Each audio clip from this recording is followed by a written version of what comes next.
Shalom, welcome to our youth talk today. இன்னைக்கு உங்க மத்தியில் நான் பேச போகிற தலைப்பு என்னன்னு பார்த்தீங்கன்னா, 2 principles how to overcome our temptation. இன்னைக்கு வேதத்துல இருக்கிற 2 பிரின்சிபலை நான் உங்களுக்கு காட்ட போகிற வேத வசனத்தோடு கர்த்தர் எப்படி நம்மளுக்கு வர டெம்டேஷனை நம்ம மேற்கொள்ள முடியும்னு சொல்லி வழிகளை வைத்திருக்கிறத நான் காட்ட போறேன். You see, temptation something we all face as a Christian. கிறிஸ்தவராக இருக்கிற நம்ம எல்லாரும் இந்த டெம்டேஷனை நம்ம சந்திக்க வேண்டும், சந்திப்போம். So, temptation is not a sin. Giving into temptation is sin. சோதனை என்பது அது பாவம் கிடையாது. அந்த சோதனைக்கு நம்ம giving பண்ணும்போது தான் அது பாவமாக மாறுது. Many struggles how to overcome temptation. இன்னைக்கு நம்மளோட வாழ்க்கையில அநேகர் வாலிபர்களா இருக்கலாம், அல்லது முதியோர்களா கூட இருக்கலாம், ஒரு அடால்ட்ஸா கூட இருக்கலாம். எல்லாரும் இந்த டெம்டேஷனை நான் எப்படி ஓவர் கம் பண்ண போறேன் அப்படின்னு சொல்லி நிறைய பேர் ஸ்ட்ரகிள் பண்றாங்க. Let's see what type of principle that God has given us in the word of God. First, முதலாவது பிரின்சிபல் ஆண்டவர் என்ன நம்மளுக்கு வைத்திருக்கிறார்னா, 1 Corinthians chapter 10 verse 13. நான் உங்களுக்காக வாசிக்கிறேன். No temptation has overtaken you except what is common to mankind. And God is faithful. He will not let you be tempted beyond what you can bear. But when you are tempted, He will also provide a way out so that you can endure it. இந்த வசனத்துல நீங்க பாத்தீங்கன்னா, அங்க ஒரு வார்த்தை இருக்கு. He will also provide a way out so that you can endure it. You see, ஆண்டவர் புதிதாக ஒரு வழியை உங்களுக்கு உருவாக்க போறது கிடையாது. இருக்கிற வழியத்தான் ஆண்டவர் உங்களுக்கு காட்டுவார். God already made many ways out through His word, godly people and Holy Spirit so that you and I can overcome our temptation. As a believer, நம்மளுக்கு எல்லாருக்கும் தெரியும், ஒரு பலவீனம் நம்மளை தாக்கும் போது இந்த பலவீனத்திலேருந்து நம்ம எப்படி வெளியாகலாம், என்ன செய்யணும், என்ன செஞ்சா நம்ம இந்த பலவீனத்துல உழுவ மாட்டோம்னு as a believer நம்ம எல்லாருக்கும் தெரியும். இப்ப கேள்வி, are we approaching that way? நீங்களும் நானும் அந்த இருக்கிற வழியை நோக்கி போகிறோமா? When you come face to face with a temptation, instead of giving in, stop and look to God. You can count on Him to help you. ஆண்டவர் நிச்சயமா உங்களுக்கு உதவி செய்ய ஆயத்தமா இருக்கிறார். இன்னைக்கு ப்ராப்ளம் என்னன்னு பாத்தீங்கன்னா, when we are facing temptation, we are not looking to an escape route. நம்ம தப்பிக்கிறதுக்கு வழியை தேடுகிறது கிடையாது. எல்லாருக்கும் தெரியும், ஆண்டவர் ஏற்கனவே நம்மளுக்கு வழிகளை உண்டாக்கி வைத்திருக்கிறாரு. கர்த்தரோட வசனத்தை தேடணும், ஆண்டவரோட தேவ பிள்ளைகளை, தேவ ஜனங்களை அல்லது காட்லி பீப்புள நம்ம தேடணும், பரிசுத்த ஆவியானவரோட உதவியை நாடணும். The help is already there. The route of escaping is already there. Are you and me seeking? நம்ம அதை நோக்கி பார்க்கிறோமா? You see, we have choice to dwell in or to stand out. Prodigal son பத்தி உங்களுக்கு எல்லாருக்கும் தெரியும். Prodigal son பத்தியான அந்த பரபலை நீங்களும் நானும் வாசிச்சிருக்கோம். அந்த வார்த்தையை நீங்க பார்க்கும்போது, அந்த வசனத்தை திரும்ப நீங்க வாசிக்கும் போது நீங்க அங்க பார்க்கலாம், he returned when he made choice to look on his father.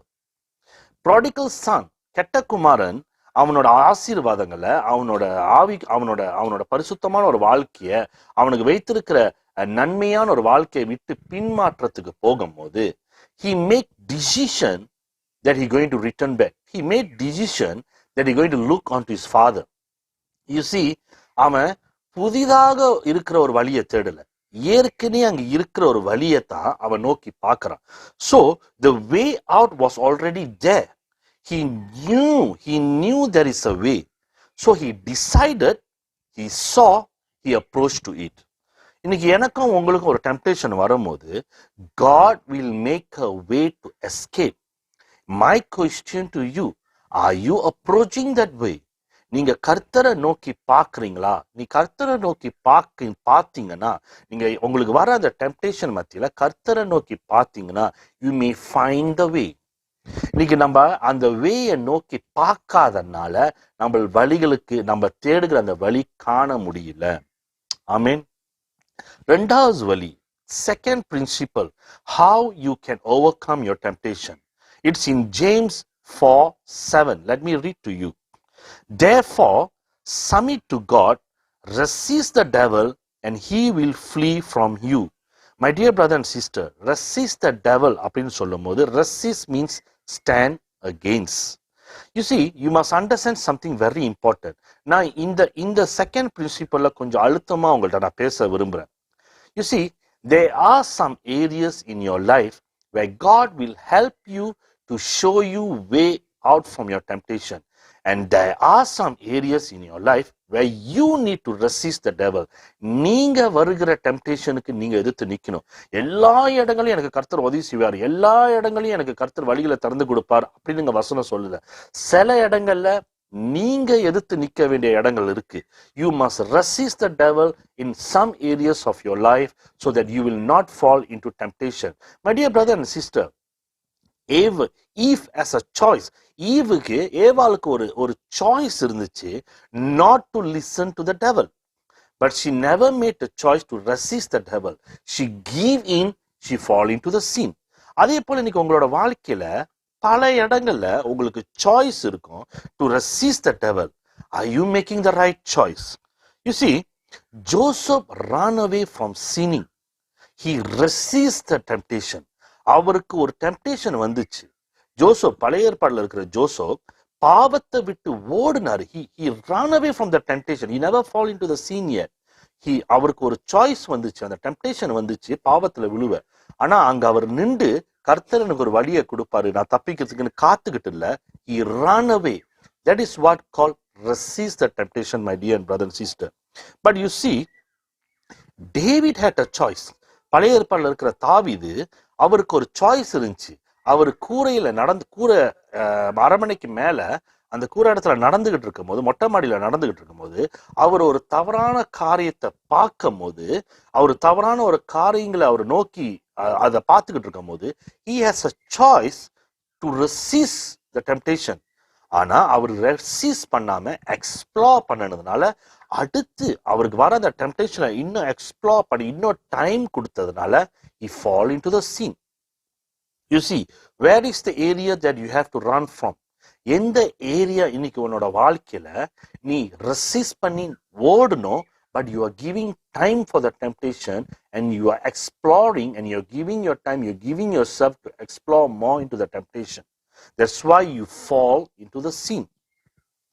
There can be some programs, there can be some TV events, there can be some friends, there can be some website, there can be some pictures that you are looking into, you are spending time into, that is robbing your time, that you are exploring into, which you supposed to resist and run away. My dear brother and sister, நீ அதிகமா சில டெம்டேஷனுக்கு time கொடுக்கும் போது அது உன்னை hook பண்ணி உன்னை chain பண்ணி வச்சிரும். Don't give in your time to that temptation. Run away. Resist the devil that is giving temptation in your life. Immediately resist and run. How you can get the strength? இன்னைக்கு நீங்க கேட்கலாம், brother எனக்கு எப்படி brother அந்த strength வரும் நான் resist பண்ணி ஓடுறதுக்கு? திரும்ப அந்த வசனத்தை வாசிச்சீங்கன்னா, ஜேம்ஸ் 4:7 வாசிச்சீங்கன்னா, முதல் வார்த்தையில போட்டிருக்கு submit to God. Submit to God. Submission life doesn't promise temptation free life, but it is promised strength to overcome your temptation. உங்களுக்கு நீங்க கர்த்தருக்கு சமிசிஃபோடு நீ வாழ்றதுனால, எனக்கு டெம்டேஷனே என் வாழ்க்கையில வராதுன்னு நான் சொல்ல கிடையாது.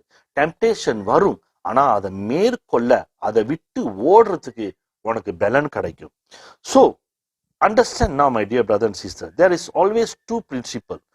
One, God will make a way. God will make a way ன்னு சொல்லும் போது புதிதாக ஒரு வழி அல்ல, இருக்கிற வழியை கர்த்தர் உங்களுக்கு காட்டுவார்.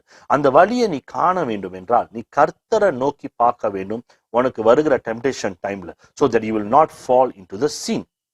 I gave you an example about prodigal son. The second principle is resist the devil. Run away from the temptation. Temptation உனக்கு ஸ்பார்க் பண்ண ஆரம்பிக்கும் போது, ஸ்டார்ட் பண்ண ஆரம்பிக்கும் போது, don't explore, don't give time to the temptation to hook you and chain you. Immediately run away. Immediately resist the devil and run away. நான் உங்களுக்கு ஒரு எக்ஸாம்பிள் கொடுத்தேன். I gave you an example as a Joseph and David. So my dear brother and sister, you must understand something. இது over நைட்ல நடக்கிற ஒரு changes கிடையாது. It's a process. So you have to give in yourself to this process. இம்மிடியட்டா ஒரு மாற்றம் என் வாழ்க்கையில் நடக்கும் நீங்க ஆசைப்பட்டீங்கன்னா அது ஓவர் நைட்ல நடக்காது. It's a process. So I believe these two principles can help you my dear brother and sister. So you need to understand, through you God will work and deliver you. கர்த்தர் எனக்கு வந்து இந்த temptation வராம என்னை நடத்தணும், எனக்கு இந்த temptation தாட்ல இந்த ஆண்டவர் ஓவர் நைட்ல எடுத்தணும் நீங்க அப்படி நினைச்சீங்கன்னா, no, it will not happen. God will work through you to deliver you. உங்க மூலியமா தான் கர்த்தர் உங்களை விடுதலை ஆக்குவார். So the answer is with you now. Seek God for the deliverance. Seek God to free from temptation. Temptation is real, but temptation is not permanent. நீ கடந்து போகிற டெம்டேஷன் நீ கடைசி வரைக்கும் கடந்து போகணும்னு அவசியம் இல்லை. when you receive the strength to overcome, you know how to overcome. I believe today's session is a blessing for you. உங்களுக்கு மிக ஆசீர்வாதமா இருந்திருக்கும் நான் விசுவாசிக்கிறேன். இந்த டாபிக்கை நீங்க மற்றவங்களுக்கு ஷேர் பண்ணுங்க, மற்றவங்களோடு நீங்க பகிர்ந்து கொள்ளுங்க. நிச்சயமா அவங்களுக்கும் ஆசீர்வாதமா இருக்கும். Share your comment in the comment box how you were blessed with this topic. எப்படி ஆண்டவர் உங்களோடு இந்த டாபிக் மூலியமா பேசினாரு, இந்த டாபிக் உங்களுக்கு எவ்வளவு ஆசீர்வாதமா இருந்துச்சுன்னு இந்த கமெண்ட் பாக்ஸ்ல நீங்க போடுங்க. So others also, when they are reading your comments, they will be feel blessed too. God bless you. See you all again.